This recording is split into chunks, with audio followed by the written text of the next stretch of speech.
அது செதறி போன எலும்புதான். பள்ளத்தாக்குக்குள்ள கிடந்தாலும் என் தேவன் ஒரு மனுஷனையும் தொட விட மாட்டார்.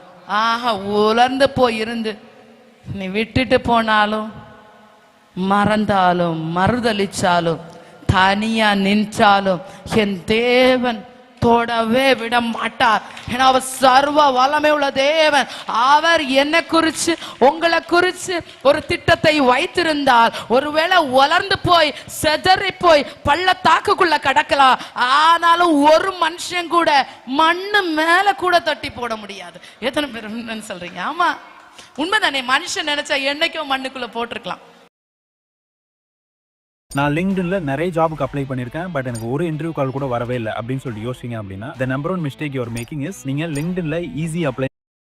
மனுஷன் நினைச்சா எவ்வளவு நாளா அந்த எலும்பு அப்படியே சும்மா கிடக்குது, பேசாம மண்ணை போட்டு நிரப்பி மேல வீடை கட்டிடுவோம் அப்படின்னு நினைச்சிருப்பாங்க. எத்தனை பேர் சொல்றீங்க? ஆமா, மனுஷன் என்னைக்கோ நினைச்சான் செத்துருவான், அழிஞ்சிருவான்னு.